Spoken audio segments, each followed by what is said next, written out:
Herkese merhaba. Kıymetli izleyenler, yayınıma hoş geldiniz. Bir paylaşımla daha sizlerle birlikteyiz. Bahçemizde sarı incirlerimiz var. Tabi onları toplayıp kurutacağız. Bunlar hem sofralık hem de kurutmalık olarak tüketilebiliyor. Bu sene çok tuttu incirlerimiz. Çok tuttu ama ekşime de meydana geldi incirlerimizde. Bakınız şu 10 gündür topluyoruz tabi. Çok da güzel var.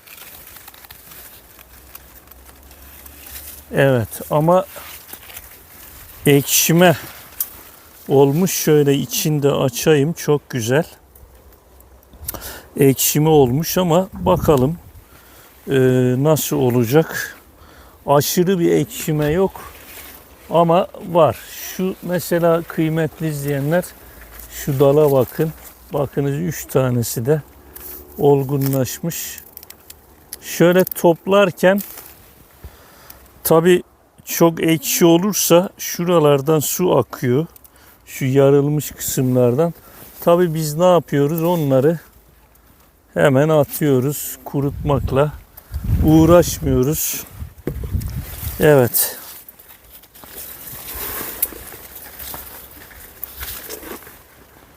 Şu da yarılmış şöyle.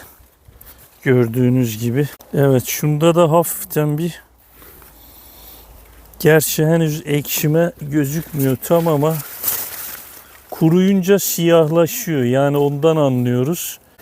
Bir de kıymetli izleyenler, bunu koparırken zarar vermemek lazım.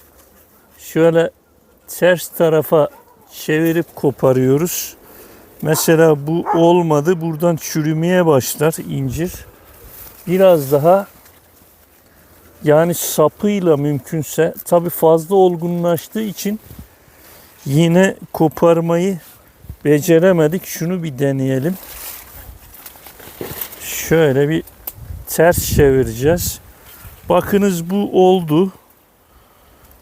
Çünkü bunlar kasalanıp ticari amaçla üretildiği zaman hale gidiyor. Yani ticari müesseselere bozulur tüketiciye ulaşana kadar. Mümkünse sapıyla koparmakta fayda var. Şu güzelliğe bakın. Tabi incirin olgunlaştığını, şöyle artık kabukta hafif beyazlıklar oluşuyor. Ondan anlıyoruz ki, uzaktan görünce diyoruz ki balı çıkmış. Evet, gerçekten de bu incirlerin balı çıkmış. Kıymetli izleyenler, şöyle tabi biz toplamaya devam edeceğiz. Birazdan sereceğiz bunları. Serme aşamasında gösteririz sizlere. Siyah incirlerimiz var. Tabi yetmeye başladı. Onları bir toplamak istiyorum. Tabi sabah ben kısmen topladım ama yine bir bakalım. Hafiften olmuş. Bu incirlerimiz sarı loplara göre, bunlar sarı loplara göre geç yeten incirlerimiz. Bir de sarı loplar tabi çabuk savuyorlar. Bunlar ise Kasım'a kadar oluyor. Evet. Şimdi diğer ağacımıza bir bakalım. Güzel bir incirimiz. Tabi biz buna güz inciri de diyoruz. Şu tam olmamış ama süper bir irilik olarak güzel.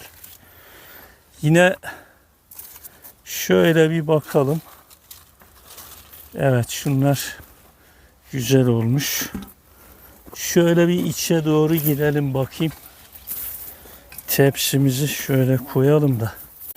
Güzelliğe bakın maşallah.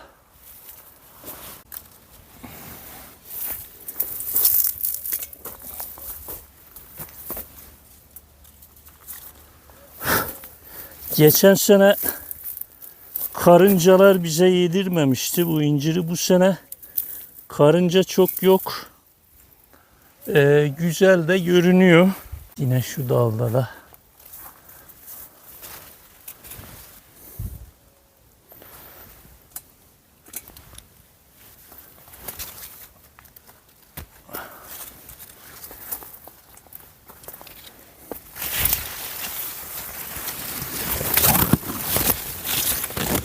Tabii bunu incir toplanan özel aparatlar yapıyor üreticiler, bizde yok ama şu ne alemde? Baktık mıydı buna? Evet, bu olmamış. Şu tepede var.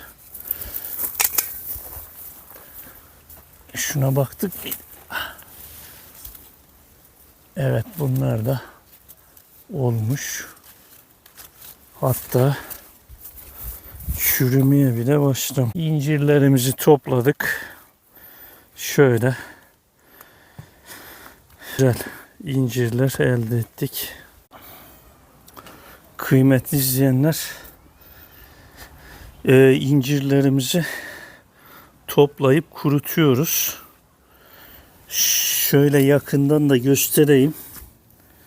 Tabii bu üzerine serdiğimiz nesne, materyal, bizim çiğ dediğimiz, bu tarhana kuruttuğumuz bir malzeme. Tabii şöyle bu sulu yerlerde biter. Belki sizin bölgelerde de var. Yeşil, tabii bu kurudu mu böyle bu hale geliyor. Kahverengi, açık. Evet, bunun üstünde kurutuyoruz. Pestil yapıyoruz biz. Bunun üstünde kurutuyoruz. Şimdi tabi alttan da hava aldığı için güzel kuruyor. Şimdi kıymetli izleyenler, bizim incirlerimiz ekşidi. Şöyle göstereyim ben. Bakınız, bunlar çöp. Şöyle arada var. Bunları atacağız. Tabi toplarken çok bilmedik. Ya da bunları bir başka biri toplamıştı. Öyle sermiş, anlamamış. Biz yoktuk. Evet, şöyle şuna da bir bakalım.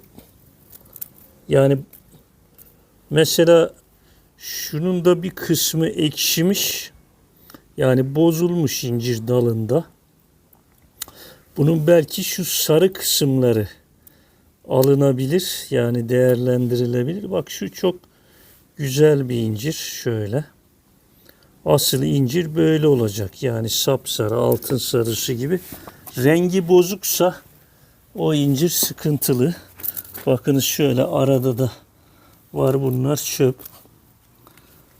Diğerlerin kısmen siyahlaşmış olanları da, yani sarı kısmı alınabilir belki tadına bakıp.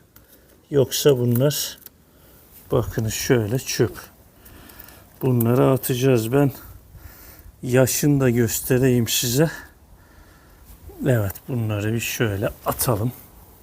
Kıymetli izleyenler, asıl işte incir şu. Bakınız, sapsarı, altın sarısı gibi. Rengi böyle olursa bu sarı lob bizim. Evet, şu bölge iyi gibi. Bakınız, şurada da kararmalar var. Ben atıyorum mesela. Şu kararmış. Evet, şöyle. Bunlar atılacak. Yani bu sene çok oldu. İyi tuttu. İyi de budamıştık. Güzel de oldu. Bakınız, buralarda da kısmen şu boş yerler atılmış olan incirler. Şurada çok yok gibi.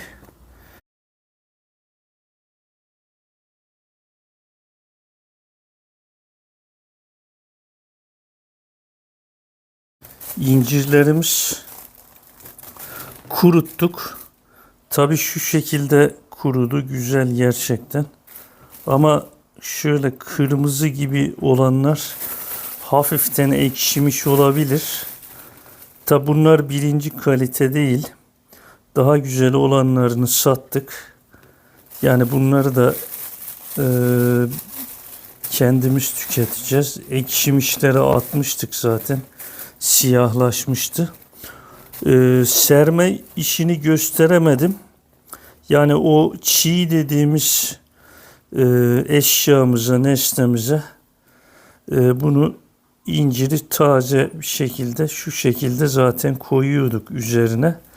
Bazıları şöyle bu taraf kuruduktan sonra biraz şöyle ters çeviriyor.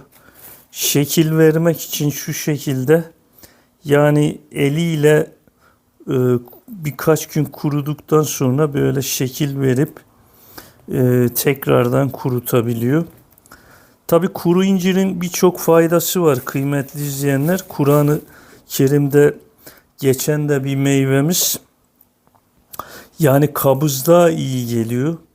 Yine iç organlarımızda mide bağırsaklardaki yaralara da iyi geldiği söyleniyor. Zeytinyağıyla biz zeytinyağına bir kavanoza koyuyoruz inciri. Bekletiyoruz. Karanlık bir yerde yani bir 10 gün kadar. Aç karnına 2-3 tane yiyoruz. Çok hem kansızlığa da faydalı bir meyvemiz. Tabi biz ilaç da kullanmıyoruz, kimyasal ilaç. Bizim incirlerimiz doğal gerçekten. Hiçbir katkı maddesi kullanmıyoruz. Çok eski bir incir. Sarılop dediğimiz bir incir.